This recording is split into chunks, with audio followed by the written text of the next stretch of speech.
Selamat pagi, Anda menyaksikan Apa Kabar Indonesia Pagi. Pemirsa, kami awali dengan informasi lagi-lagi tawuran. Dua kelompok remaja melakukan aksi tawuran di pemukiman padat penduduk Jalan Luar Batang 5, Muara Baru, Penjaringan, Jakarta Utara. Dua kelompok remaja ini saling serang di pemukiman padat penduduk. Mereka saling serang dengan menggunakan senjata tajam, batu, hingga petasan untuk melukai lawannya. Selain menggunakan senjata tajam dan batu, pelaku tawuran juga menggunakan petasan. Warga khawatir terjadi kebakaran rumah lantaran kawasan ini merupakan kawasan pemukiman warga yang padat penduduk. Tawuran di kawasan ini sudah sering terjadi dan belum diketahui penyebabnya. Kepolisian diharapkan lebih dapat meningkatkan patroli rutin di wilayah yang rawan terjadi aksi tawuran.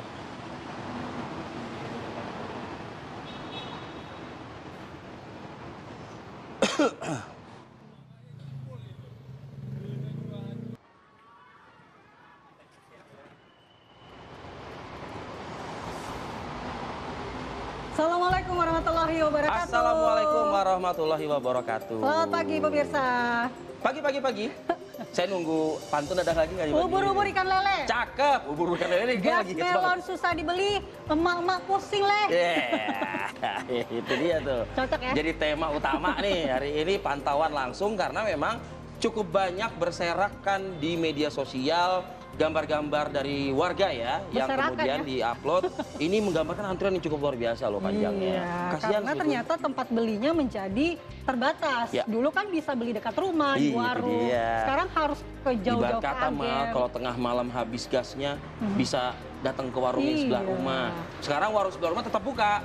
Cuman gasnya nggak jual. Nah itu, ini kebijakannya seperti apa nih? Jangan sampai rakyat menjerit lagi akibat kebijakan baru ini. Itu nanti kita pantau, akan dengarkan juga suara dari masyarakat. Dan pemirsa, seperti biasa di awal kebersamaan ini kita hadirkan dulu ya rangkaian informasi pilihan ke depan Anda. Kita lanjutkan lagi informasinya yang berikut ini nih. Diduga akibat lupa mematikan kompor saat merebus air. Kebakaran melanda 4 rumah warga di Lampung Barat, Lampung. Kebakaran muncul dari sebuah rumah di lingkungan Sinar Jaya, Fajar Bulan, Lampung Barat. Besarnya kobaran api membuat warga panik dan mencoba memadamkan dengan alat seadanya. Petugas damkar langsung bergerak berupaya keras menjinakkan amukan si jago merah. Diduga karena berawal dari dapur salah satu rumah yang pemiliknya pergi tanpa mematikan kompor saat merebus air. Akibatnya api membesar dan juga merambat ke bangunan rumah lainnya.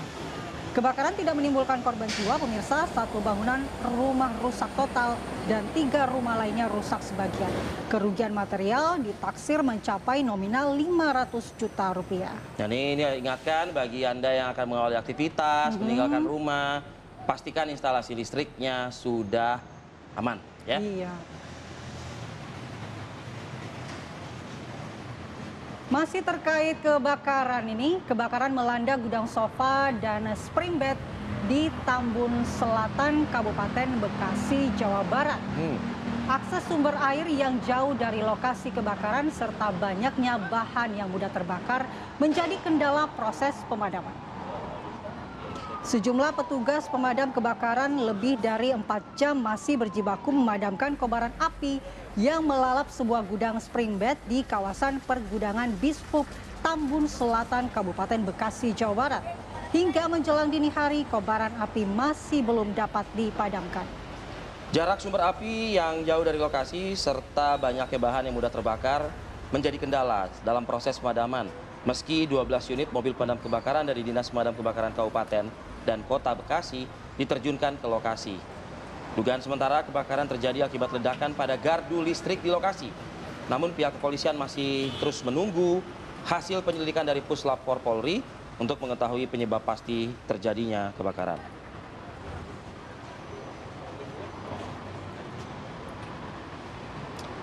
Kabar berikut ini mengingatkan kita untuk semuanya ya, mau itu supir bus, supir taksi, supir mobil pribadi, Andi Kumala, saya juga untuk terus berhati-hati waspada ya. Sebuah truk ekspedisi terperosok masuk ke dalam kali benda di Jalan Raya Kamal Kalideres, Jakarta Barat pemirsa.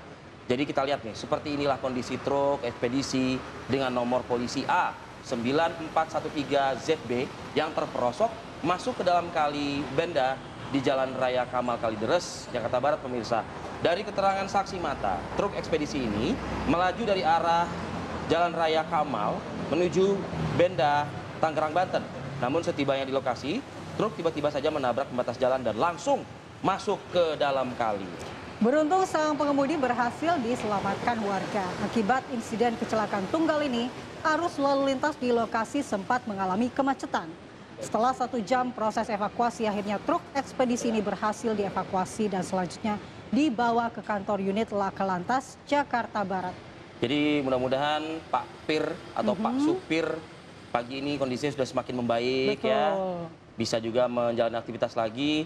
Kalau mengantuk, hentikan kendaraan, cari tempat yang aman, Tidur. Istirahat sejenak. Iya. Seperti saya pagi ini, saya ngantuk banget nih. Izin, maaf. Jangan. Enggak, Kalau itu nggak boleh. itu Ketimbang nggak salah boleh. bawain berita, Mal. Iya kan? Bahaya. Oke, kita lanjut ke informasi berikutnya sebelum Arif Adil tidur. Ya. Kapal takbot yang sedang menarik tongkang di perairan Selat Sunda dilaporkan tenggelam akibat cuaca buruk. 8 anak buah kapal berhasil diselamatkan saat terombang-ambing di lautan lepas. Kapal feri yang sedang melintas di jalur penyeberangan Merak Bakaheni mengevakuasi 6 orang anak buah kapal takbot Mega 09 yang dilaporkan tenggelam saat menarik tongkang CPO. Aksi penyelamatan berlangsung dramatis lantaran para ABK tampak terombang-ambing di laut lepas sambil berenang ke arah kapal yang kebetulan berdekatan dengan mereka atau melintas di hadapan mereka. Tidak terbayang bagaimana perasaan atau mungkin pikiran dari para ABK yang terombang-ambing di lautan ya, Mal. Iya, survival mode ya. Nah, alhamdulillah ada begitu kapal yang memang melintas sehingga bisa terselamatkan. Karena kan daya tahan manusia pun juga di tengah laut kan juga terbatas juga ya. Satu lagi panas misalnya. Kedua, hewan-hewan laut yang mungkin bisa saja mungkin mempengaruhi juga. Ini benar-benar luar biasa bisa bertahan. Ya.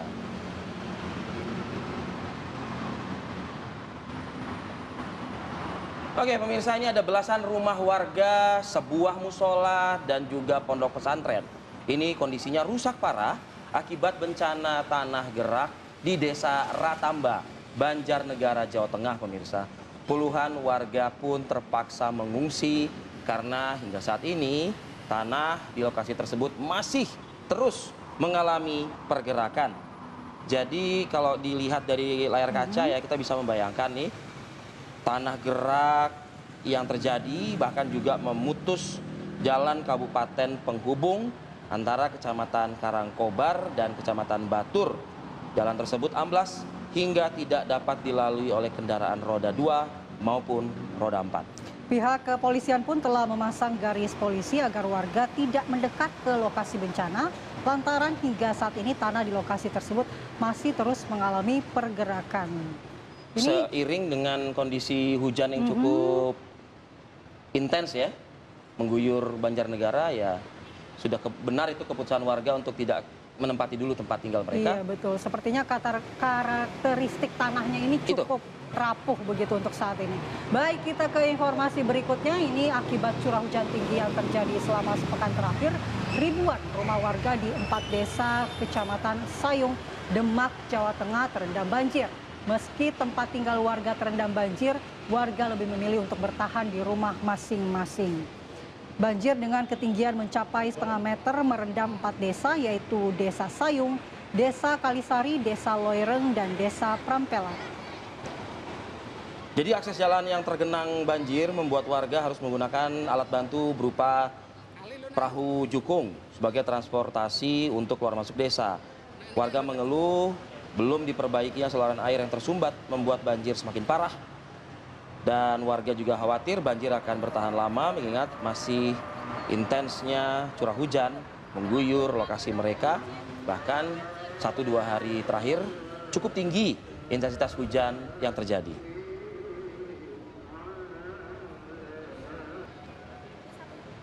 Ya, ini memang kondisi cuaca. Kalau saya juga agak sedikit kaget juga. Saya bergerak dari Tangerang Selatan menuju ke kawasan Kuningan, Jakarta Selatan. Kok di kawasan kita bersiaran kok Nggak hujan. kering, nggak hujan. Tapi dari subuh di Tangerang Selatan, waduh, Iya. gila. luar biasa ya. Berkah mudah-mudahan si hujannya ya. Nah, tapi biasanya kalau hujan pun juga, nah arus lalu lintas pun juga ini biasanya terhambat ya. Betul sekali. Apakah betul? Nanti kita akan tanyakan ke Bribtu Mercy yang sudah berada di kawasan Matraman, Jakarta Timur. Selamat pagi, Bribtu Mercy. Bagaimana kondisi lalu lintas pagi ini di sana?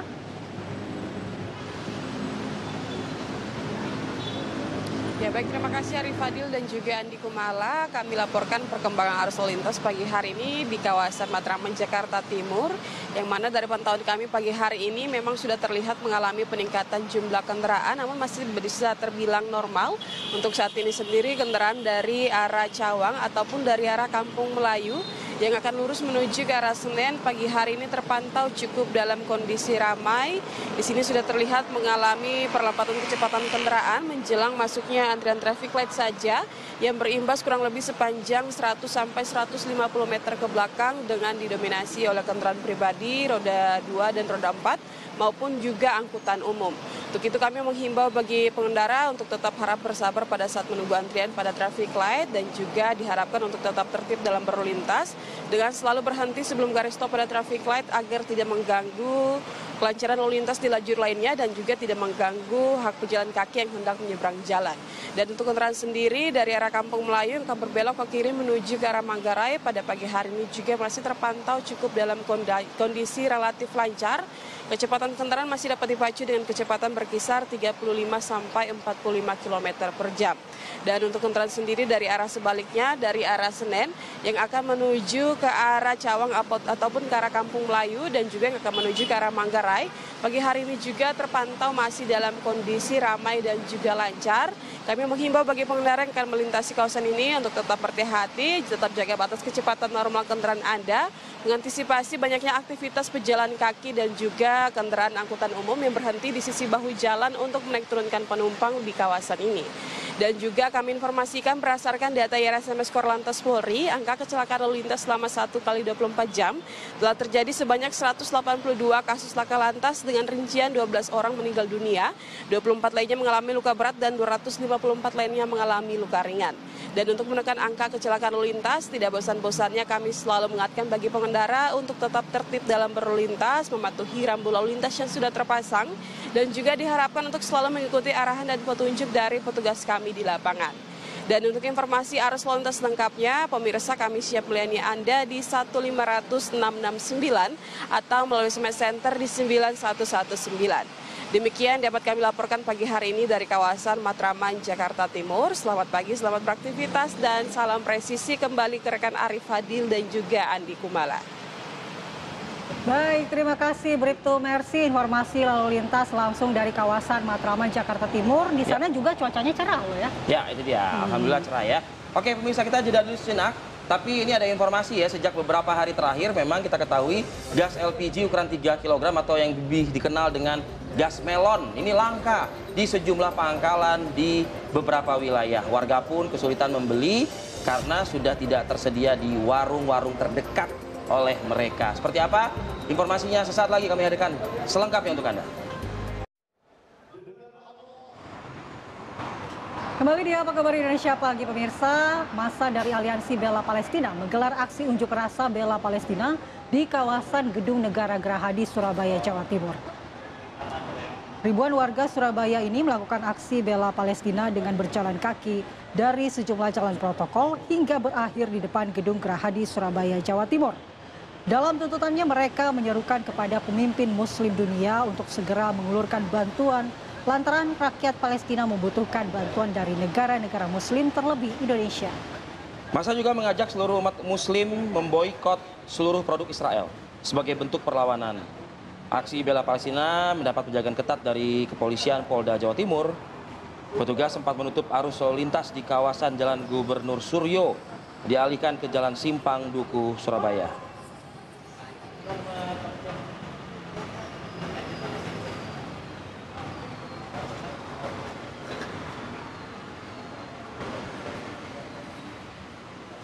Kita beralih ke informasi berikut. Menteri Kesehatan Budi Gunadi Sadikin menyebut masyarakat Indonesia saat ini rentan mengalami masalah kesehatan jiwa, merujuk survei kesehatan Indonesia pada tahun 2023. Kendati demikian, Menteri Kesehatan menyatakan akan melakukan pengecekan kesehatan mental pada tahun ini melalui program cek kesehatan gratis. Masyarakat akan mendapatkan fasilitas screening kesehatan mental secara gratis mulai dari anak-anak hingga dewasa. Menteri Kesehatan menyebut program ini akan berjalan tahun ini. Bagi anak-anak, cek kesehatan gratis dilakukan saat tahun ajaran baru. Sedangkan untuk dewasa berlaku saat hari ulang tahun. Fasilitas program cek kesehatan gratis ini akan disediakan di seluruh puskesmas di Indonesia dan nantinya pihak dokter akan memberikan terapi psikologis jika dibutuhkan. Kalau kita pas ulang tahun, periksa kesehatan mental, dinyatakan tidak sehat secara mental, waduh. Ya itu kado terindah mungkin yang mungkin bisa diberikan pada saat ulang tahun gitu ya. Gimana? Tapi emang istilah ini banyak beredar juga di tengah masyarakat, terutama di kalangan anak-anak Gen Z ya. Kena mental katanya gitu. Kena mental. Iya kan? Jadi ingat rekan kita kan jadinya kan di kantor tuh. Tapi yang menarik apa yang baru? Screening kesehatan jiwa. Ini nggak pernah dulu dilakukan. Tapi begitu kita lihat survei tahun lalu, yang tadi, 1 dari 10. Jadi 28 juta orang tuh punya masalah kesehatan jiwa. Oh, itu belum diterapin Pak ya? Belum diterapin, tapi rencana memang Februari. Karena pelantikan katanya tanggal 6 kan, tapi diundur. Nah, yang kedua, programnya kayak gimana? Programnya ada 2. Jadi cek kesehatan untuk usia sekolah dilakukannya di sekolah masing-masing. Ada dekat 250 ribuan kan sekolah kan. Itu ada 56 jutaan orang. Kapan? Pada saat mereka masuk sekolah. Kalau yang di luar anak sekolah, jadi di bawah usia sekolah dan di atas usia sekolah, itu dilakukannya di puskesmas dan klinik swasta. Itu ada sekitar 25 ribuan. Waktunya kapan? Pada saat ulang tahunnya mereka plus 1 bulan.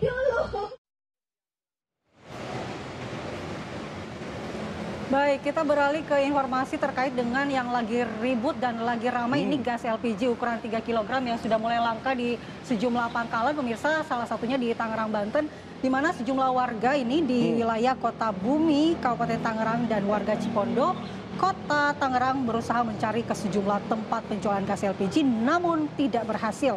Gas melon ukuran 3 kg langka semenjak perayaan Imlek.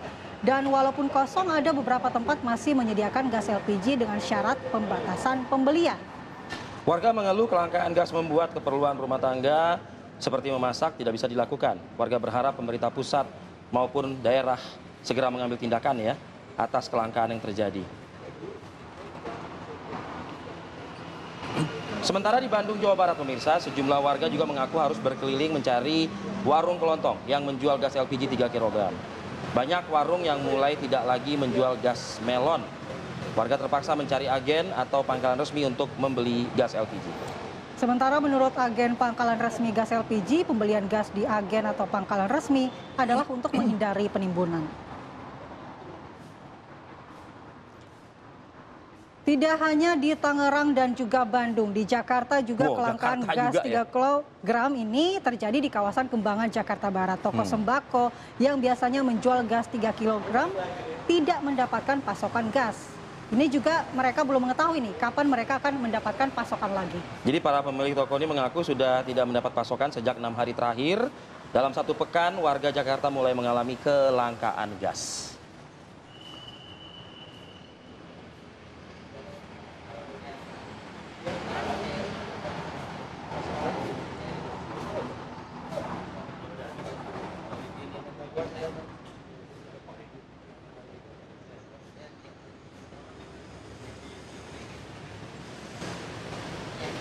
Baik pemirsa, kita jeda lagi sejenak pemirsa. Nanti di segmen berikutnya kita akan menghadirkan informasi ini ada polisi yang berhasil menangkap pelaku pembunuhan seorang petani di Bengkulu Utara. Sesaat lagi pemirsa.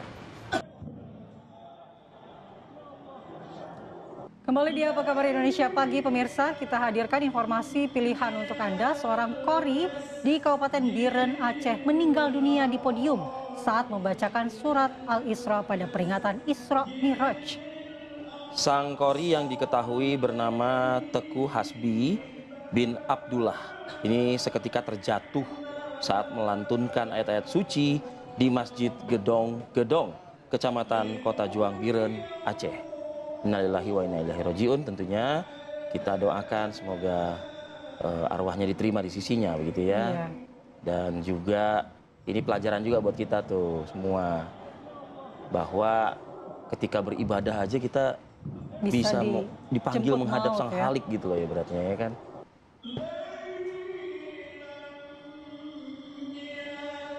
Tapi ini benar-benar mengharukan karena pada saat membacakan ayat-ayat suci Betul, Al-Quran, insya Allah husnul khotimah sih. kemudian Mal. iya.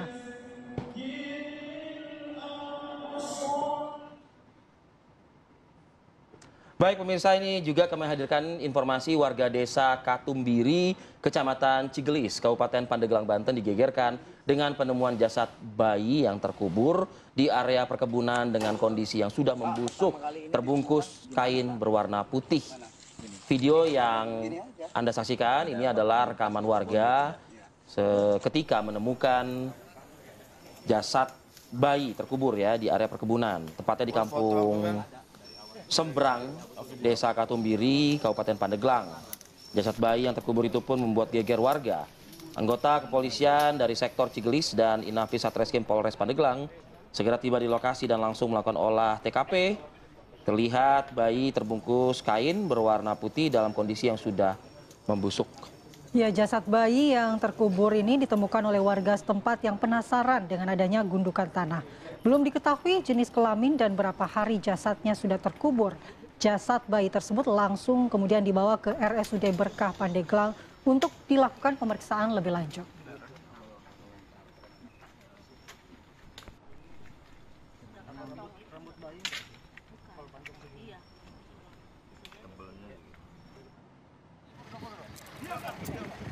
Baik, kita akan beralih ke Bengkulu. Pemirsa, ada informasi terkait dengan polisi yang berhasil menangkap pelaku pembunuhan seorang petani di Bengkulu Utara. Polisi terpaksa melepaskan tembakan karena pelaku berusaha melarikan diri saat dilakukan penggerebekan. Seorang petani berinisial AG 29 tahun yang tega membunuh rekan seprofesinya S, warga desa Lembah Duri, Pinang Raya, Bengkulu Utara, akhirnya berhasil ditangkap oleh petugas kepolisian. Pelaku terpaksa dihadiahi timah panas karena mencoba kabur dari kejaran polisi. AG mengaku tega membunuh temannya karena sempat cekcok dengan korban masalah tugas dan pembagian upah. Pelaku menggunakan sebilah parang hingga korban tewas dengan luka bacokan di bagian tubuh. Usai ditangkap, pelaku langsung dibawa ke Mapolres Bengkulu Utara guna penyidikan lebih lanjut. Dan kasusnya akan terus didalami oleh jajaran Polres Bengkulu Utara.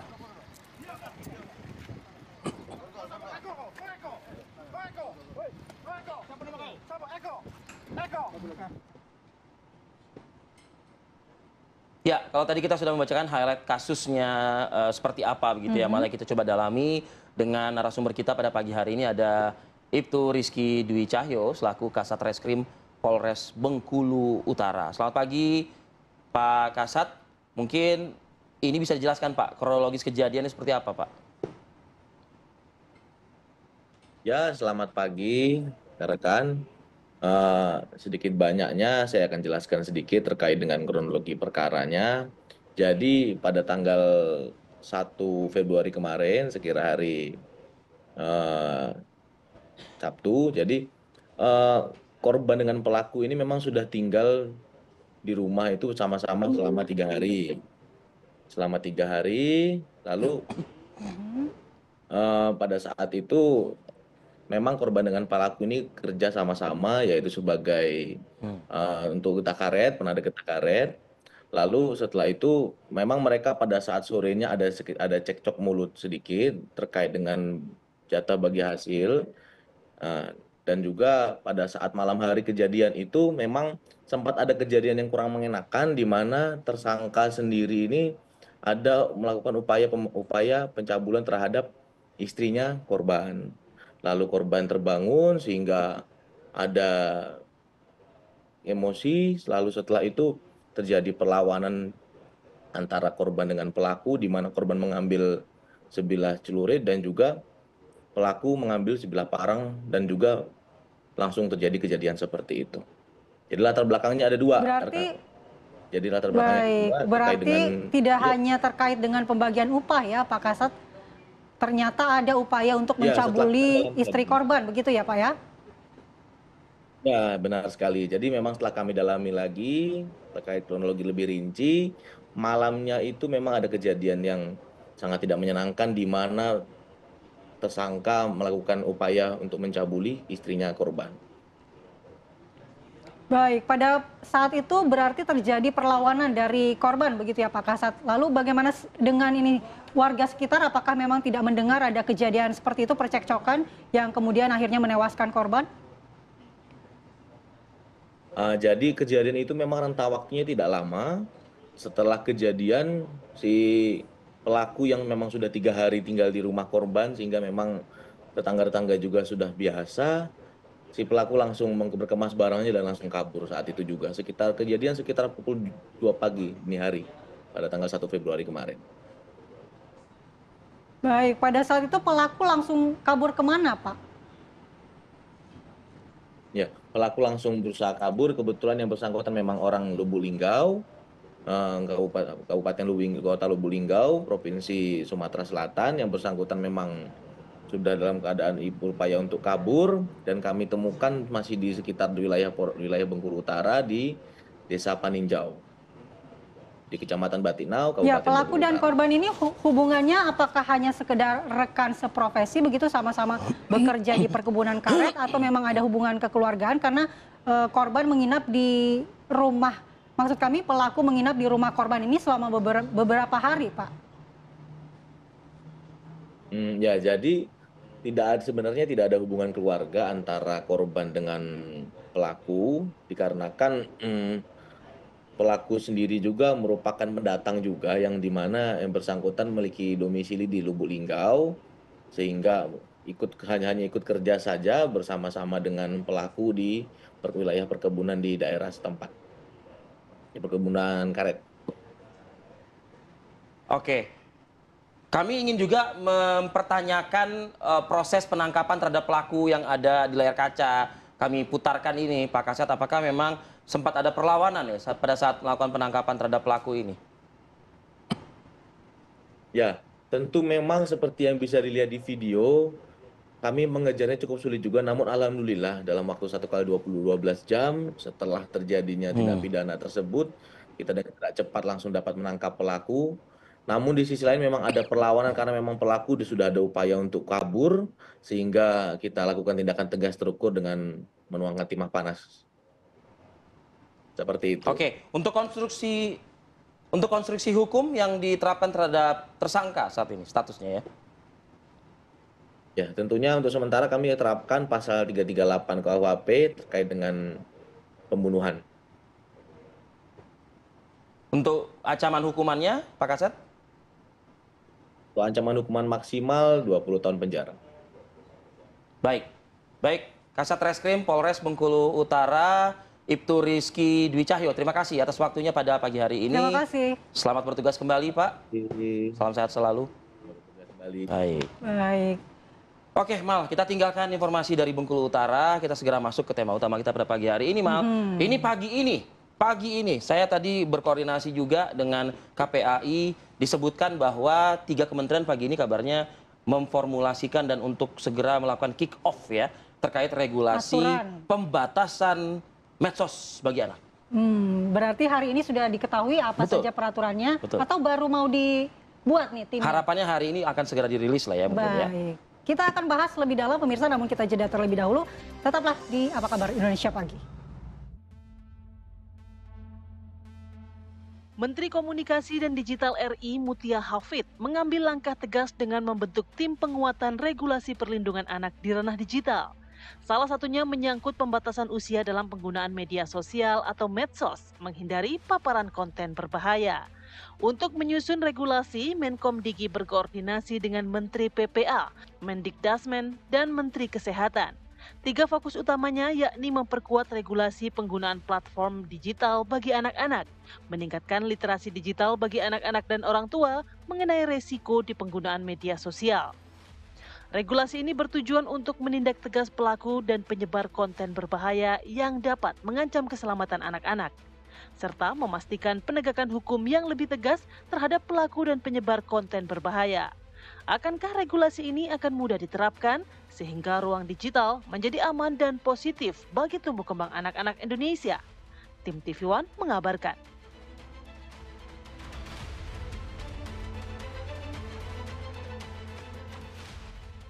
Yang akan bekerja mulai esok. Jadi sebelumnya diskusinya sudah panjang, tapi yang resmi tim akan menggodok betul-betulnya itu esok. Dan kita tahu angka-angka yang memprihatinkan dari kejahatan-kejahatan di dunia maya terhadap anak-anak kita.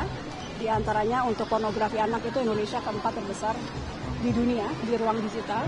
Kemudian nanti dari kesehatan mungkin bisa ditambahkan dan juga dari hak-hak anak ditambahkan oleh Menko PPA.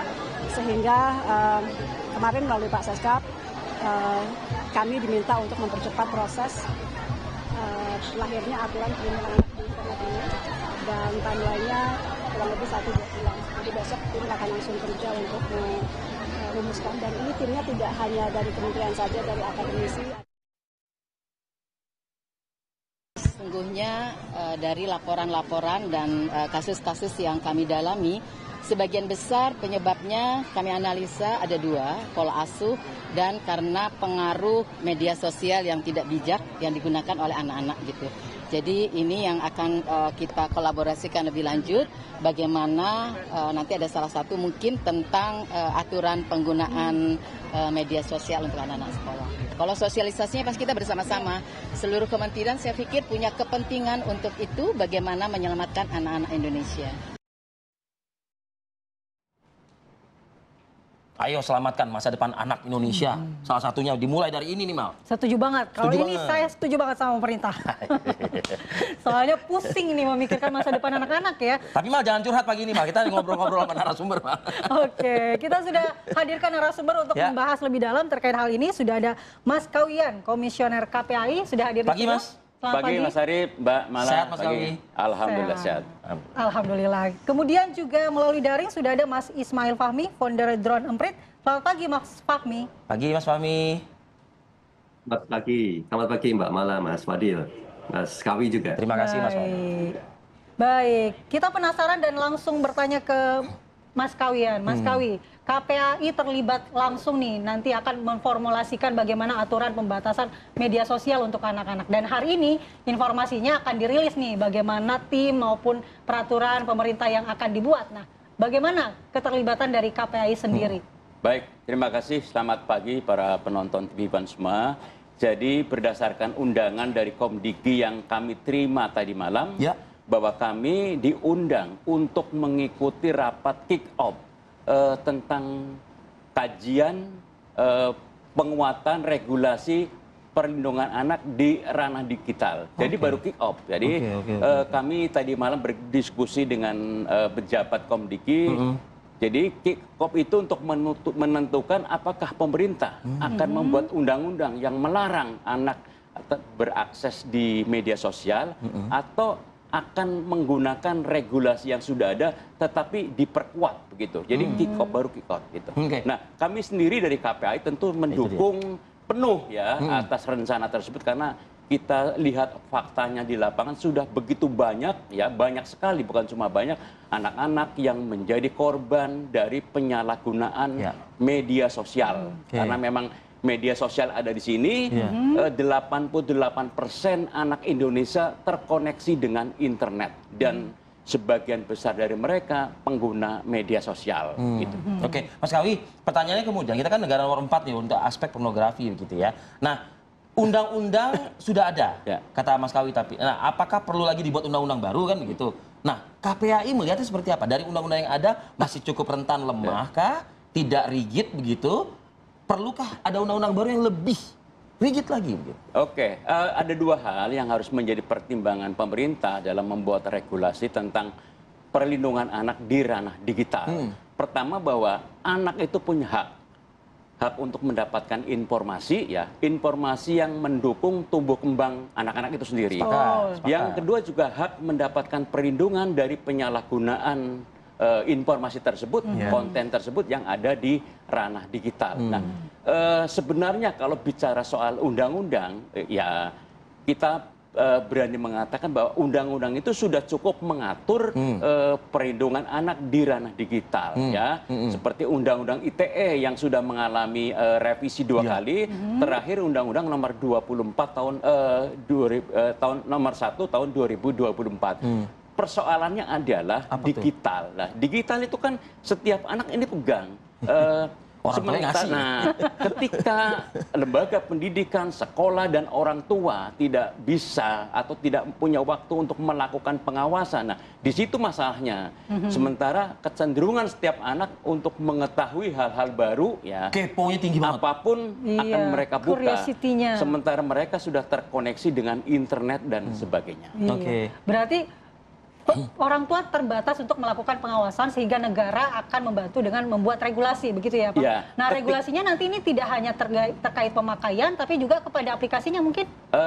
Yang sudah ada sekarang, yang sebenarnya sudah siap untuk disahkan adalah rancangan peraturan pemerintah tentang tata kelola perlindungan anak dalam penyelenggaraan sistem elektronik atau PSE. Nah, kami KPAI ikut terlibat dalam pembahasan itu sudah sekitar setahun, ya, dan sekarang sudah dalam proses di Kementerian Hukum dan HAM, ya, untuk dilakukan finalisasi dan harmonisasi. Nah, dalam rancangan tersebut itu ada berbagai kewajiban dan juga larangan yang diarahkan untuk penyelenggara sistem elektronik, misalnya plafon-plafon media sosial, TikTok, Instagram, dan sebagainya, YouTube dan sebagainya, tidak boleh menerima permohonan dari anak untuk bisa punya akun kalau tidak ada konfirmasi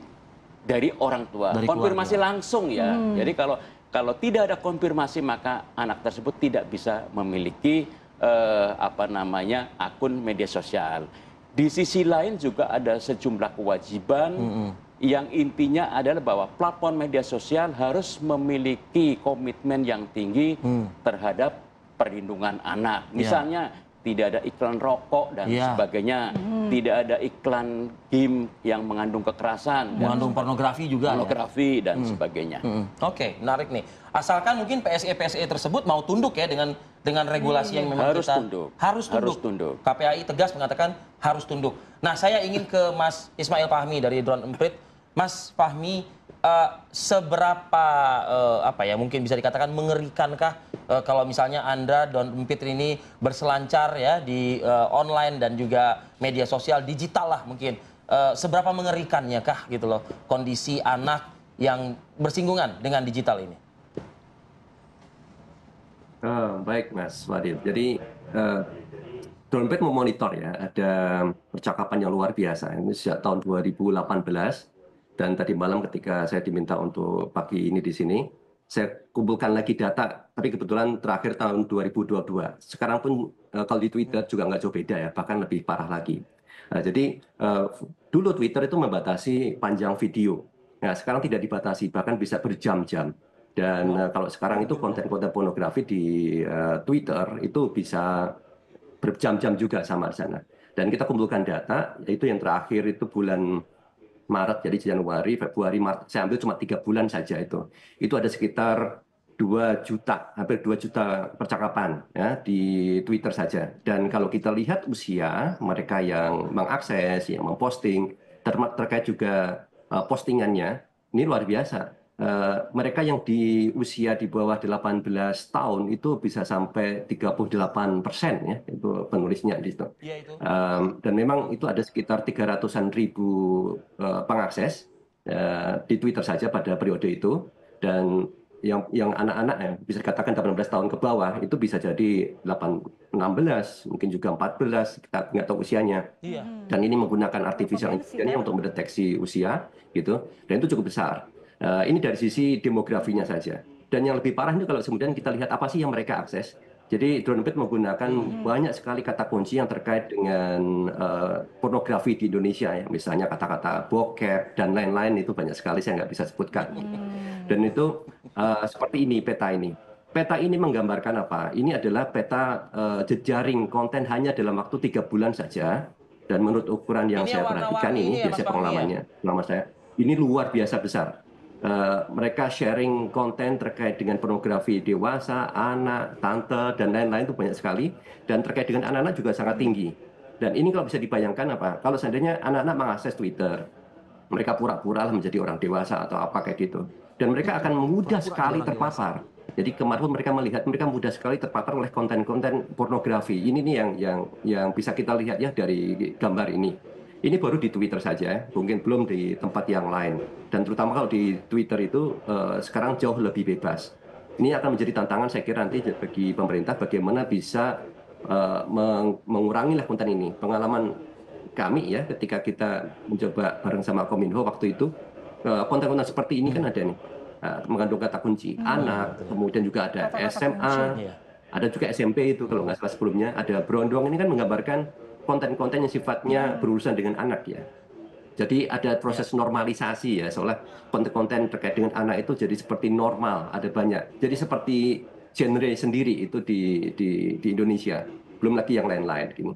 Jadi ini yang menjadi khawatiran kalau seandainya kita bayangkan anak mengakses ini, mereka kan nggak tahu mana yang boleh dan yang tidak boleh. Mungkin dari KPAI kan udah tahu usia anak tuh berapa, bisa tahu bahwa ini konten bagus atau tidak bagi mereka. Gitu. Ini saya kira yang menjadi perhatian. Saya kira saya pribadi sangat setuju dengan rencana Komdigi, bagaimana supaya ini dibatasi. Memang masalahnya nanti ada di teknis bagaimana pelaksanaan pembatasan itu dilakukan. Mas Fahmi, seberapa banyak juga mungkin saya tertarik nih dari kalimat Mas Fahmi tadi. Seberapa banyak juga Drone Emprit bisakah mendapatkan data ini juga begitu anak yang menggunakan data palsu seperti tadi misalnya anak yang belum cukup umur tapi dia membohongi dengan menginput usia orang dewasa seperti itu. Drone Emprit sendiri kan bekerja berdasarkan percakapan ya, kita ambil konten di Twitter, di media sosial gitu. Kemudian dari AI kita mencoba mendeteksi dari wajah profile, kemudian nama dan pola postingan. Dan ini katakan dari wajah profile itu kan sulit sekali. Kadang-kadang anak-anak juga tidak menampilkan gambar mereka sendiri ya, pastinya kalau mereka udah niat untuk mengakses konten negatif. Apalagi Gen Z ya. Dan itu sulit sekali. Mungkin juga pola ya, pola mereka memposting itu bisa ketahuan. Tapi kadang-kadang mereka juga tidak selalu memposting kalau niatnya hanya untuk mengakses saja. Jadi kalau dari sisi Drone Emprit sendiri sangat susah. Harusnya ini dari sisi platform ya. Tetapi sebagai gambaran yang tadi saya perlihatkan ya, untuk suatu konten terkait dengan pornografi, kita bisa tahu kira-kira gambaran usianya tuh berapa. Tapi kita nggak bisa langsung pasti, oh ini anak-anak atau bukan gitu ya. Itu pun juga sifatnya masih sampling yang kita lihat. Dari sekitar 300.000 pemakai selama 3 bulan itu, tentunya sih jauh lebih banyak ya. Ada 36% lah kira-kira itu yang usia di bawah 18 tahun ke atas itu. Iya Mas Fahmi, apakah memang algoritma platform media sosial yang banyak digunakan oleh anak-anak itu memang berisi hal-hal yang menarik perhatian anak-anak begitu Mas? Dirancang untuk bisa menarik perhatian anak-anak begitu? Iya, saya kira bukan hanya anak-anak ya, anak-anak, dewasa atau apapun ya, pola mereka mengkonsumsi. Kalau mereka biasanya suka melihat yang sifatnya pornografi gitu. Misalnya tuh di Instagram itu sangat Instagram dan TikTok terutama ya, yang banyak sekali dipakai oleh anak-anak. Kalau kita suka melihat konten terkait dengan pornografi, LGBT atau yang lain-lain, itu akan muncul terus konten-konten serupa. Algoritmanya seperti itu. Jadi kalau anak-anak sekali aja dia mengakses pornografi, kemudian 2 kali dia mengakses lagi, berikutnya konten yang seperti itu yang akan muncul terus. Orang dewasa juga sama, dia akan mendapatkan konten yang sesuai dengan apa yang sering dia akses.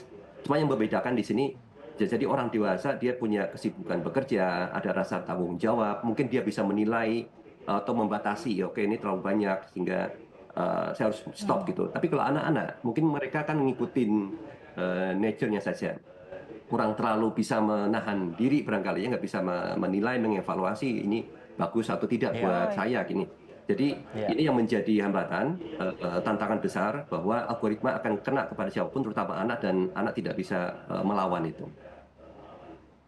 Baik, saya kembali lagi ke Mas Kawi, tapi nanti mungkin bisa dijelaskan ya Mas Kawi ya. Dalam artian begini Mas, kan kalau bicara soal yang menakutkan bagi anak itu kan tidak hanya pornografi Mas. Tidak hanya juga mungkin informasi-informasi sesat, tapi seperti kayak game itu juga saya menganggap itu juga menjadi hal yang menakutkan juga ya buat anak begitu. Tapi bagaimana KPAI melihat hal ini dan memandang hal ini? Perlukah juga mungkin ada pembatasan juga ya kalau bicara soal tidak hanya medsos tapi game-game online lah seperti itu. Usai jeda Mas, tapi Mas ditahan dulu. Kami akan kembali saat lagi. Tetaplah bersama kami di Apa Kabar Indonesia Pagi.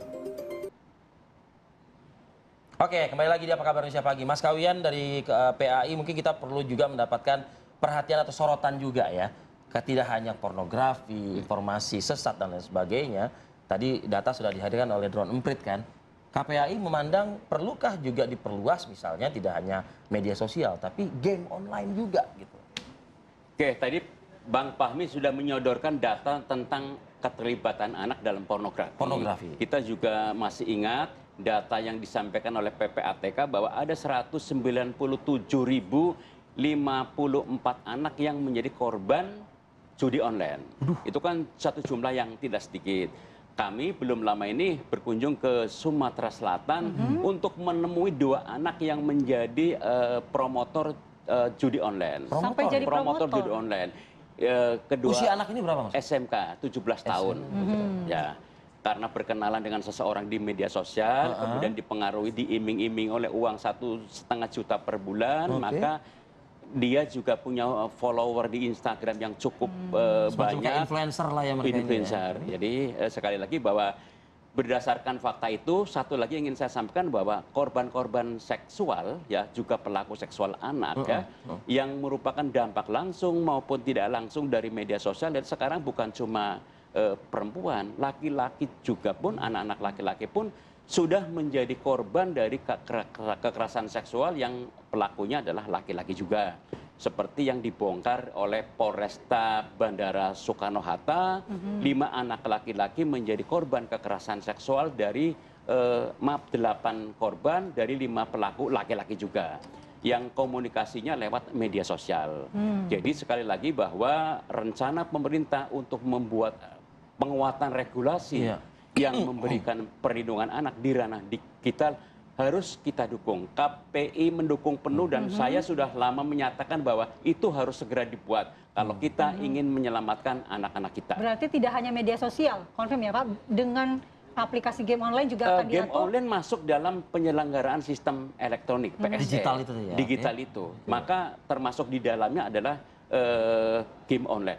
Nah begini Pak, tadi Mas Fahmi juga menunjukkan data bahwa untuk mengukur atau mengidentifikasi usia anak-anak itu secara detail sulit. Karena bisa dipalsukan begitu. Nanti mekanismenya untuk mendeteksi usia anak atau kemudian ini adalah termasuk kategori anak itu seperti apa? Ya, undang-undang tersebut nanti kan akan disusun oleh pemerintah, akan dirancangnya. Ya. Dan ini kewajiban pemerintah untuk menciptakan satu sistem yang bisa mendeteksi usia anak. Misalnya apakah ini anak 10 tahun, 13 tahun atau lebih gitu ya. Jadi yang pasti bahwa usia anak sesuai dengan Undang-Undang Perlindungan Anak adalah sebelum 18 tahun. Jadi kalau dia sebelum 18 tahun pemerintah harus bisa mendeteksi apakah itu masih kategori anak atau sudah dewasa. Yang akan diterapkan di aturan ini apakah 14 tahun ataukah di bawah 18 tahun? Ya pasti harus kategori usia anak yaitu 18 tahun ke bawah.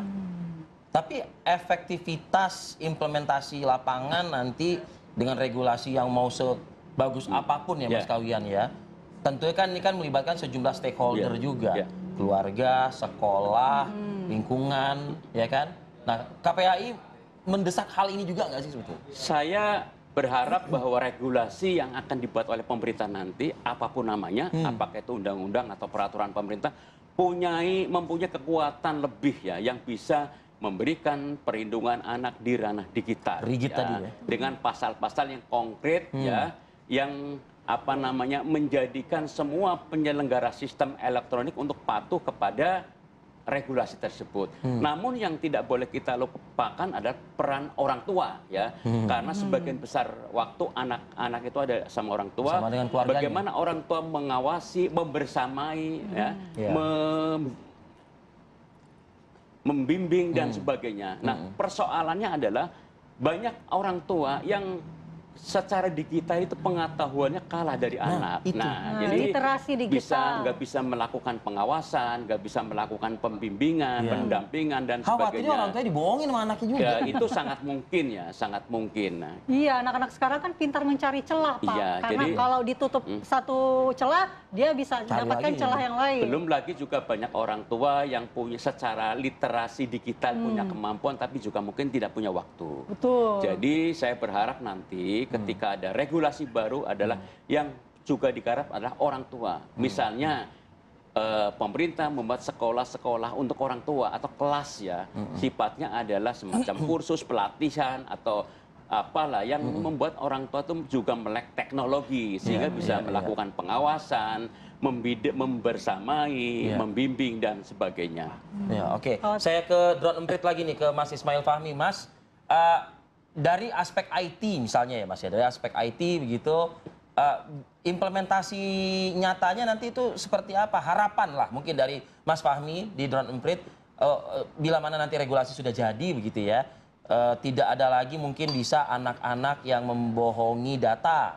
Atau mungkin tadi kalau Mas Kawian mengatakan salah satu implementasinya adalah PSE ini akan berkoordinasi dengan keluarga, dalam hal ini adalah orang tua, untuk memverifikasi usia dan lain sebagainya. Dari Mas Fahmi, Mas, silakan Mas.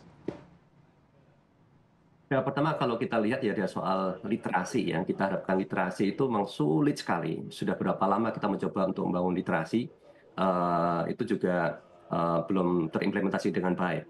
Pola literasi digital yang kita lakukan selama ini kan banyak juga lewat workshop, pelatihan, dan itu tidak cukup. Itu harus lewat sekolah ya. Di beberapa tempat di berbagai negara mereka terapkan itu bahkan sampai di preschool, SD, SMP, SMA itu mereka mendapatkan itu literasi digital. Anaknya dapat di sekolah melalui kurikulum. Ya. Kemudian juga orang tuanya. Biasanya mereka dapetin orang tuanya karena diwajibkan juga ya dari sekolah mereka harus hadir. Problemnya kadang kalau di Indonesia itu adalah anak-anak itu kadang serahkan kepada kakek, nenek, dan pembantu. Orang tuanya pada sibuk bekerja. Dan hal seperti ini juga menjadi tantangan ya. Sehingga kalau harapan saya ini harus lebih tegas ke PSE sih. Bagaimana pemerintah punya otoritas, pemerintah punya ketegasan kepada penyelenggara sistem elektronik, terutama di platform media sosial ya, dalam melarang membatasi itu lebih clear, lebih jelas gitu. Dari kalau seandainya ini masih separuh-paruh ya, kemudian masih ada banyak faktor dari sisi orang tua, itu akan sulit ya. Jadi orang tua ya, sekolah ya, kemudian juga dari sisi platform media sosial harus tegas juga pemerintah. Kalau himbauan algoritma yang dibuat pemerintah saya kira tidak bisa, itu harus dari platform yang melakukan itu. Sehingga kalau platform tidak melakukan, misalnya pemerintah bisa melakukan tindakan apa misalnya ada fine ya, fine atau denda gitu. Itu kalau dilakukan di negara lain. Nah, berarti memang harus ketegasan aturan untuk platformnya itu sendiri, PSE. Karena kalau hanya orang tua tentu banyak kendalanya. Nah, Mas Fahmi yakin nggak kita ini berani gitu loh terhadap sejumlah platform ini begitu loh? Karena ya beberapa kasus yang berbeda mungkin ya, ketika untuk menegur platform saja kayaknya pemerintah ragu gitu loh. Agak lambat gitu. Ya itu tantangan kita ya. Australia dia menerapkan aturan bahwa di bawah 16 tahun itu tidak boleh mengakses media sosial. Mereka punya kelebihan, yaitu dari pemerintahnya sangat tegas, punya otoritas, ya otoritas ada dan kemudian dihormati oleh platform itu sendiri. Sementara seperti yang disampaikan tadi, Indonesia masih cukup lemah ya dalam hal ini. Jadi kalau mau menerapkan ini harus dipertegas lagi, harus lebih keras lagi kepada platform dibandingkan dengan sebelum-sebelumnya. Katakan kalau nggak salah juga Singapura juga mau menerapkan, tapi mereka juga sama, pemerintahnya punya kekuatan, punya ketegasan. Kelemahan kita itu masih di sisi itu. Ini yang menjadi tantangan bagaimana pemerintah bisa meningkatkan powernya atas platform-platform media sosial ini. Ini jadi tantangan bersama ini. Oke. Baik. Mudah-mudahan masukan dari Mas Fahmi ini bisa ditampung oleh Pak Kawi yang nantinya akan memformulasikan ya. Mas hari ini baru kick off untuk melakukan rapat bersama lah rapat gitu bersama ya. oleh berbagai lembaga yang dimonitori oleh Komdigi. Dan rencananya Ibu Menteri Komdigi akan memberikan speech di acara tersebut. Wah, aturan sebetulnya drone emprit itu juga layak juga loh sebetulnya diajak untuk memberikan masukan juga gitu ya, Mas Fahmi ya. Siap ya. Tentunya Mas Fahmi siap ya Mas ya, bila mana memang negara membutuhkan masukan-masukan begitu ya Mas Fahmi ya. Siap, dengan senang hati. Dengan senang hati. Baik, terima kasih Mas Ismail Fahmi, terima kasih Mas. Terima kasih Mas Arief. Waktunya pada pagi hari ini. Sukses selalu untuk kita semua, mari kita kawal Mas. Siap. Bersama. Sehat selalu Mas Kawi dan Mas Fahmi. Ya, kita akan kembali dengan bahasan yang tidak kalah menarik ini mengenai gas melon yang langka karena kalau langka warga harus cari kemana? Nah, ini pusing nih, pusing 7 Warung sebelah sudah tidak jual lagi. Sudah tidak jual lagi, ya kan? Agennya jauh. Kita akan pantau di Apa Kabar Indonesia Pagi usai jeda. Terhitung mulai 1 Februari 2025 kemarin, pemerintah melarang warung kelontong menjual gas LPG 3 kg. Jika warung pengecer ingin menjual LPG, mereka harus memiliki izin dengan syarat mendaftarkan nomor induk berusaha atau NIB. Kebijakan itu membuat pedagang kelontong resah karena penghasilan dari warungnya bisa menurun. Padahal penjual gas LPG 3 kg di toko kelontong dianggap bisa membantu masyarakat yang membutuhkan di saat-saat tertentu. Tidak hanya itu, sejak sepekan terakhir gas LPG 3 kg di sejumlah wilayah mengalami kelangkaan akibat minimnya pasokan. Selain langka, harga gas LPG 3 kg juga mengalami kenaikan. Di Bandung, Jawa Barat, sejumlah warga mengaku harus berkeliling mencari warung kelontong yang menjual gas LPG 3 kg. Banyak warung yang mulai tidak lagi menjual gas melon itu. Warga terpaksa mencari agen atau pangkalan resmi untuk membeli gas LPG. Kelangkaan gas 3 kg juga terjadi di wilayah Jakarta, seperti di salah satu toko sembako di kawasan Kembangan, Jakarta Barat. Toko sembako yang biasanya menjual gas 3 kg kini tidak mendapatkan pasokan gas, hanya terdapat tumpukan tabung gas kosong yang belum diketahui kapan akan mendapatkan pasokan lagi. Pemilik toko mengatakan tabung gas yang ada di tokonya sudah tidak mendapat pasokan sejak 6 hari terakhir. Tim TV One mengabarkan. Sehubungan dengan kebijakan pemerintah melalui Kementerian SDM bahwa per 1 Februari 2025 LPG 3 kg sepenuhnya hanya dilayani di pangkalan resmi LPG 3 kg Pertamina dan tidak lagi di pengecer. Pertamina Patraniaga melakukan gerak cepat dengan menyediakan akses link bagi masyarakat agar bisa mudah untuk mengetahui titik pangkalan terdekat di wilayah masing-masing. Adapun linknya bisa dicek di link berikut ini. Dan tentunya kebijakan pemerintah tersebut sangat menguntungkan masyarakat karena harga untuk LPG 3 kg di pangkalan ini tentu sesuai dengan HET yang ditetapkan oleh Pemda masing-masing dan tentunya lebih rendah daripada harga di pengecer. Selain itu dengan membeli di pangkalan, masyarakat juga diuntungkan mengingat di pangkalan ini kan ada timbangan ya. Jadi masyarakat bisa mengecek volume dari setiap tabung LPG 3 kg yang dibeli. Jika memang dirasa kurang pas, tentunya bisa dilakukan penukaran secara langsung.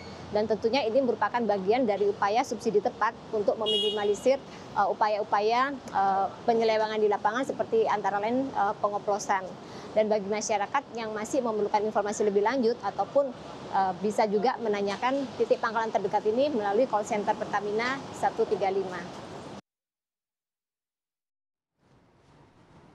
Iya, pilih murah tapi langka atau sedikit mahal tapi langka. Begini.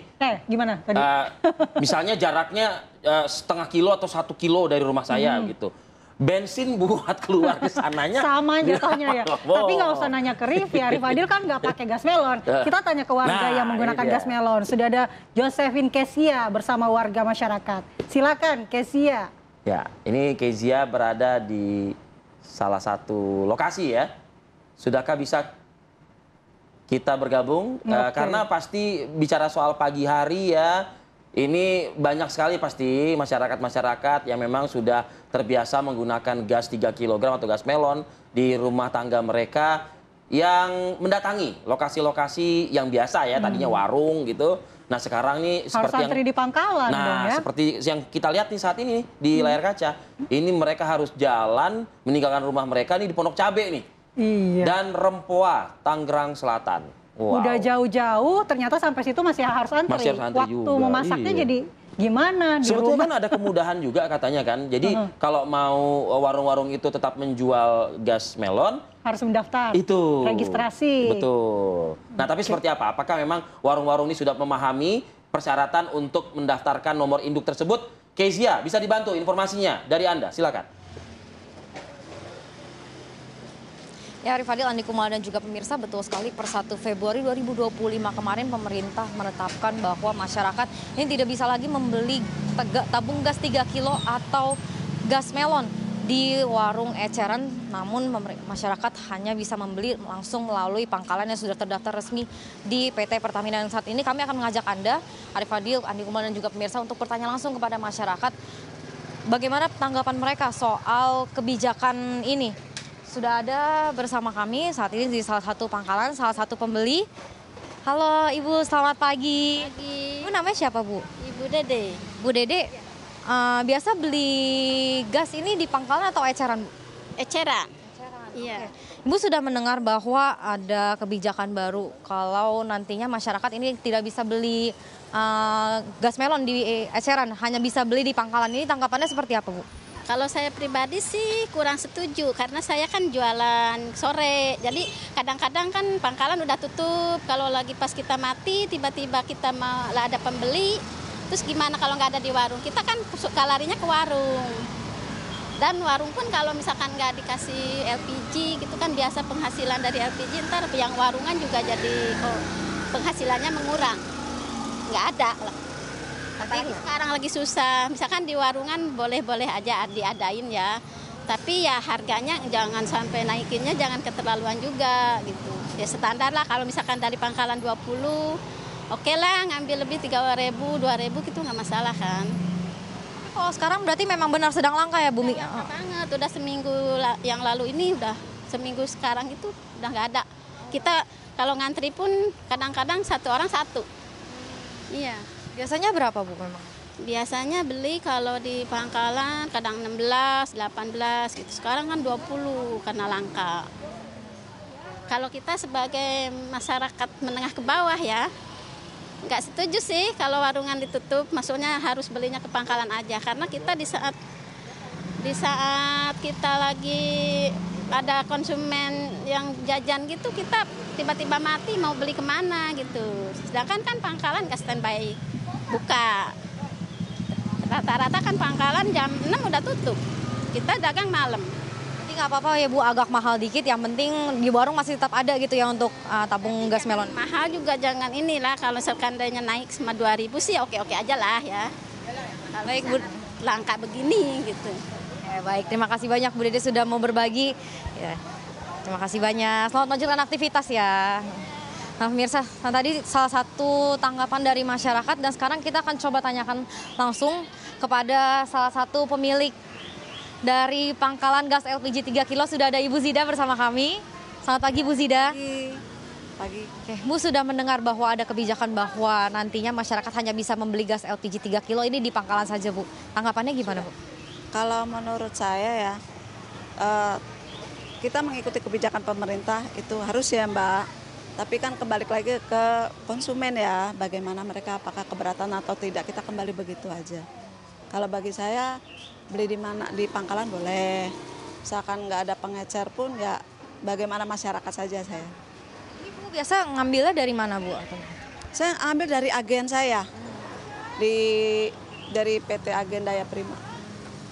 Itu biasa sehari dikirimnya berapa Bu? 60. Tapi nggak tiap hari. Saya seminggu 3 kali. Tapi 60 ini apakah semuanya dijual atau ada yang dijual kembali untuk eceran atau seperti apa Bu? Kemarin ya, saya jual ke eceran juga sama RT, rumah tangga. Gitu. Tapi untuk ini kan harga eceran tertingginya sekarang berapa Bu? Saya saat ini jual 20.000.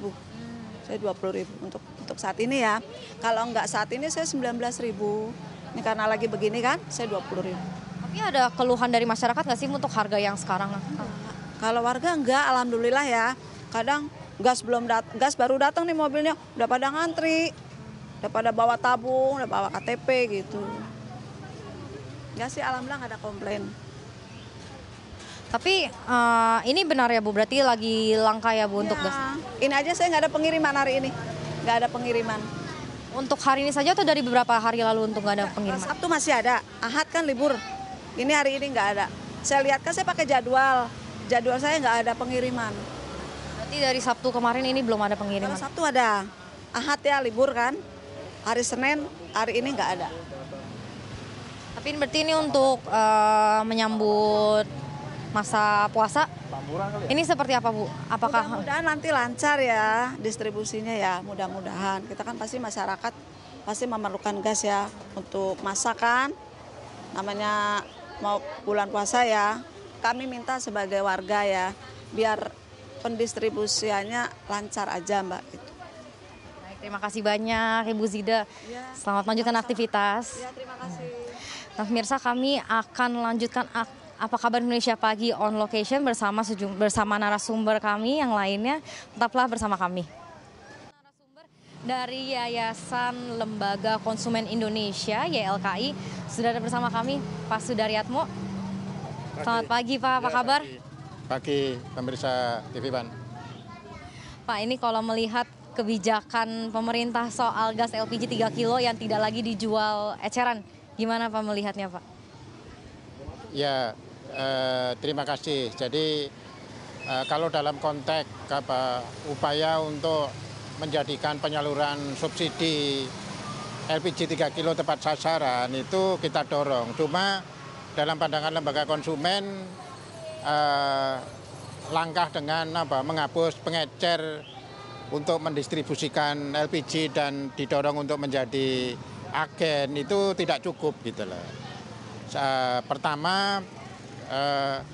Pertama ini ya, jadi kalau kita bicara tepat sasaran itu pemerintah juga harus menjelaskan dulu pengertian tepat sasaran itu seperti apa kan gitu. Jadi kalau mengacu ke keputusan Presiden tentang distribusi LPG diatur di dalam Perpres 104 tahun 2007 itu memang peruntukan LPG 3 kilo itu untuk rumah tangga dan usaha mikro kan gitu loh. Jadi sepanjang itu dipakai untuk rumah tangga tidak ada pelanggaran ketentuan kan gitu loh. Kalau pemerintah mengartikan tepat sasaran hanya untuk kelompok keluarga miskin, mestinya perpresnya dirubah dulu dong. Bahwa bukan untuk keluarga dalam pengertian umum, tapi disebutkan secara spesifik bahwa LPG 3 kilo diperuntukkan untuk keluarga miskin kan gitu loh. Sehingga yang berhak menerima LPG 3 kilo itu keluarga miskin gitu loh. Faktanya sekarang itu kan sebenarnya mengkonfirmasi bahwa LPG 3 kilo itu tidak tepat sasaran. Yang pertama begini ya Pak, jumlah penerima LPG 3 kilo itu sebesar 40 juta rumah tangga kan gitu. Sementara data orang miskin di Kementerian Sosial itu hanya 25 juta rumah tangga. Artinya ada 15 juta rumah tangga yang dia sebenarnya tidak miskin, tapi juga menggunakan LPG 3 kilo. Dan sepanjang kepresnya masih untuk rumah tangga, tidak ada pelanggaran hukumnya kan gitu. Jadi ini yang kembalikan kepada pemerintah gitu loh.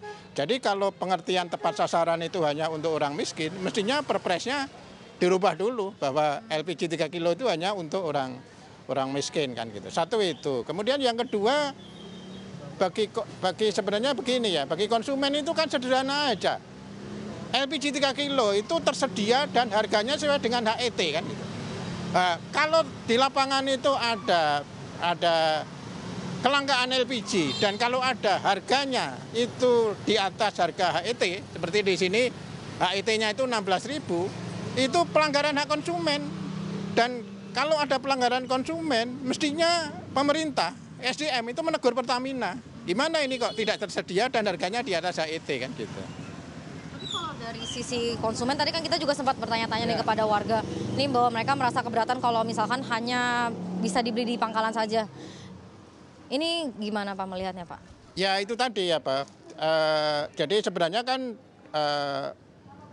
permintaan konsumen itu juga bukan mengada-ngada. Karena di dalam Permen SDM nomor 19 tahun 2008 tentang pedoman teknis perlindungan konsumen sektor hilir minyak dan gas, itu salah satu hak konsumen itu adalah konsumen berhak adanya jaminan ketersediaan. Yang kedua, konsumen berhak memperoleh harga yang wajar. Harga yang wajar itu apa? Sesuai HET. Dua-duanya itu dilanggar sekarang itu. LPG-nya tidak tersedia, kalau ada harganya itu di atas HET. Ini kan berdasarkan pedoman peraturan pemerintah. Mestinya kalau ada pelanggaran hak konsumen, ya pemerintah itu juga menegur Pertamina gitu loh. Kenapa ini tidak tersedia? Kenapa harganya di atas HET? Yang kedua, ini juga kepada konsumen supaya kalau LPG-nya tidak tersedia dan harganya di atas HET, harus didorong untuk mengajukan komplain. Di sini ada 4 pihak yang bisa komplain. Bisa ke agen, bisa ke Pemda, karena HET itu ditentukan oleh Pemda. Bisa call center Pertamina dan bisa Ditjen Migas kan gitu loh. Tapi kalau seandainya nanti memang sudah resmi ditetapkan bahwa masyarakat hanya bisa beli di pangkalan. Ini tentunya nggak berdampak bagi pembeli juga, namun juga penjual yang eceran. Karena bisa jadi satu sisi mereka kehilangan nih mata pencarian karena biasa mereka menjual gas melon, namun sekarang kan hanya bisa di pangkalan. Ini melihatnya bagaimana, Pak? Ya, jadi begini ya, Pak. Sepanjang upaya pemerintah itu tetap bisa menjamin ketersediaan dan harganya sesuai HET, tidak ada masalah. Yang perlu diperhatikan adalah tadi pemerintah mestinya melakukan mapping pengecer tadi, apakah semua itu bisa di-upgrade menjadi agen kan gitu loh. Jadi kalau misalnya bisa di-upgrade agen, itu jangan dibiarkan pengecer itu ngurus NIB sendiri kan gitu. Kan ada Kementerian UMKM, kenapa Kementerian UMKM nggak dilibatkan kan kira-kira gitu loh. Jadi ini yang kebijakan ini mestinya itu harus didekati sebagai lintas sektor kan gitu loh. Bukan hanya ISDM aja, bukan hanya Pertamina saja. Kalau ini pemerintah pengen mendorong pengecer menjadi agen pengurusan NIB, mestinya menggandeng Kementerian UMKM dong. Itu kan bagian dari pemberdayaan masyarakat dari pengecer yang sebelumnya perorangan menjadi unit usaha yang datanya ada dan nanti improvementnya juga bisa diukur kan kayak gitu. Oke, Pak, mungkin ada harapannya nggak sih Pak seperti apa Pak dari YLKI sendiri Pak? Ya, jadi begini ya Pak, kalau dalam pandangan lembaga konsumen secara umum memang inti masalah ini kan sebenarnya terkait dengan kebijakan bahan bakar rumah tangga kan gitu. Nah, bahan bakar rumah tangga itu secara umum kan ada LPG. LPG itu ada subsidi, ada non subsidi. Kemudian juga ada bahan bakar rumah tangga melalui pipa, jaringan gas kota. Nah, selama ini kan anggaran yang dikeluarkan pemerintah untuk subsidi LPG tahun 2024 itu cukup besar sekali, 80 triliun kan gitu, 80 triliun. Dan ini juga agak ironis produk yang disubsidi tapi 80% masih impor kan gitu loh. Ini masalah yang mestinya harus diberesin kan gitu loh. Jadi dan ini juga kalau pemerintah mengeluarkan jargon swasembada energi, bagaimana swasembada energi kalau 80% bahan bakar rumah tangga LPG itu masih impor, itu yang harus dijawab pemerintah gitu loh. Ya. Baik, terima kasih banyak waktunya Pak. Selamat melanjutkan aktivitas ya Pak. Terima kasih banyak sudah mau berbagi bersama TV One. Apa kabar Indonesia Pagi on location. Ya pemirsa, Arif Fadil, Andi Kuman dan juga pemirsa, nah itu dia tadi jumlah tanggapan dari masyarakat dan juga pembeli dan juga dialog bersama dengan dari Yayasan Lembaga Konsumen Indonesia. Kembali ke studio.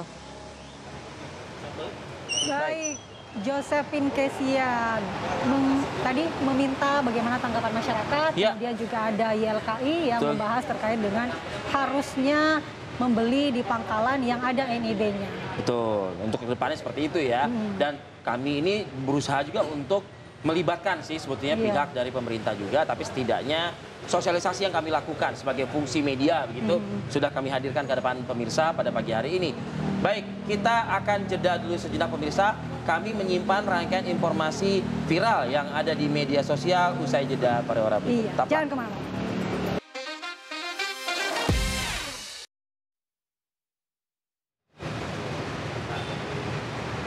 Jadi yang viral-viral nih ada di segmen ini nih ya. Viral apa nih, Mal? Yang pertama, Mal? Iya, viral di media sosial sebuah konten yang mengomentari kasus tambang 271T. Di video tersebut mengomentari kasus tambang yang menyangkut nama Harvey Muiz sebesar 271. Jadi kasus yang satu itu ya, Mal, ya, kurang lebih ya, Mal. Nah, ini nih kalau misalnya kita ketahui kan sosok ini tuh memang sedang jadi pembicaraan tuh, ya. Tapi bukan karena ini ya? Bukan karena ini, tapi orangnya yang sama ya, Mal. Sama kabarnya ternyata itu. ya. Jadi berawal berangkat dari komentarnya ngomongin soal 271T ya. Itu kan yang kemudian menjadi menuai respon dari netizen. Kontroversi. Kontroversi. Banyak juga yang mengecam. Betul konten sekali, yang berikut Mal. ini nih. Nah, jadi diketahui memang sosok ini begitu adalah karyawan ya dari perusahaan yang viral karena diduga menghina pegawai honorer pengguna BPJS Kesehatan, dan diketahui memang dari viralnya ulah ya sosok karyawan ini, kemudian yang bersangkutan ini meminta maaf. Jadi PT Timah juga menyampaikan permintaan maaf atas aktivitas media sosial karyawannya dan akan menegakkan aturan terhadap yang bersangkutan gitu ya. Iya betul. Kalau lihat ekspresi dan kontennya memang cukup apa ya? Bikin gemes ya. Bikin gemes dalam artian kesel. Bagi pemegang BPJS gitu ya mungkin ya. Iya betul. Nah ini usai viral dalam pernyataan resmi PT Timah menyampaikan permintaan maaf karena dalam media sosialnya Dwi mengatakan pegawai honorer yang berobat ke rumah sakit dengan BPJS Kesehatan harus mengantri, berbeda dengan dia yang merupakan pasien prioritas. Jadi jalur khusus gitu ya. Oke, coba kita dengar dulu videonya seperti apa biar lebih jelas lah gitu ya. BPJS. Untuk pihak-pihak yang terganggu atas video atau PT yang saya buat, konten-konten yang saya buat, mungkin saya mau minta maaf karena konten tersebut tidak ada kaitannya dengan atau tidak ada niat buat menyinggung profesi atau organisasi tertentu.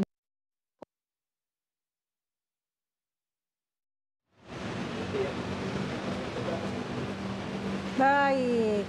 Oke, selanjutnya ini ada video viral, tapi sekali lagi saya katakan dari awal tidak untuk ditiru. Ya, tidak untuk ditiru. Meskipun viral. Ini ada viral di media sosial memperlihatkan seorang anak yang marah dan mengancam ibunya dengan senjata tajam. Diduga penyebab kemarahan itu karena sang ibu ini tidak membelikannya produk perawatan kulit yang diinginkan oleh sang anak. Skincare. Dalam video berdurasi pendek ini terdengar percakapan yang menunjukkan betapa emosi anak tersebut ketika permintaannya tidak dipenuhi sang ibu. Sementara sang ibu mencoba menenangkan anaknya. Nih, jangan ditiru pemirsa. Jangan ditiru ya. Ini coba kalau apalagi bisa dengan orang seketika tua jadi sendiri. batu, mungkin bisa jadi batu tuh anak tuh gitu. Iya, maling kundang. Tidak untuk ditiru ya. Baik, kita ke informasi viral lainnya. Dua anggota polisi Samapta Polrestabes Semarang dan Polsek Tembalang terancam dipecat karena terbukti melanggar hukum dan etik Polri usai melakukan pemerasan terhadap dua warga sipil. Loh, Pemerasan lagi nggak habis-habis nih ya. Dari hasil pemeriksaan sementara oleh Propam Polda Jateng dan Polrestabes Semarang, kasus pemerasan itu dipicu adanya dua anggota polisi bersama satu orang warga melihat ada mobil terparkir di pinggir jalan. Terdapat dua orang yang sedang berpacaran. Lalu ketiganya kemudian melakukan upaya pemerasan dengan meminta uang Rp2.500.000. Korban yang tidak memiliki uang tunai kemudian meminta tiga pelaku untuk mengantarkan ke ATM di Jalan Hasanuddin Semarang. Dan usai menyerahkan uang, korban perempuan yang masih berumur 17 tahun berteriak dan memicu warga untuk mendekat dan memaksa dua oknum polisi keluar dari kendaraan. Jadi ada sanksi yang dikenakan yaitu kode etik dan dipecat dari anggota kepolisian.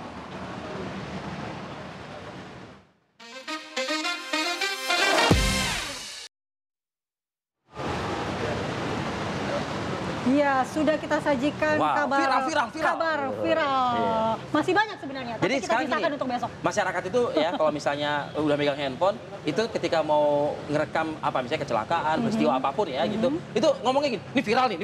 Gitu. Semuanya viral dong. Nggak apa-apa, mau ngomong viral-viral nanti masuk di kabar viralnya Apa Kabar Indonesia Pagi. Tapi sayang sekali waktu kita sudah habis. Aduh. Kita harus akhiri Apa Kabar Indonesia Pagi hari ini. Saya Andi Kumala dan juga rekan saya Arif Fadil pamit undur diri. Terima kasih perhatian Anda pemirsa. Sampai jumpa.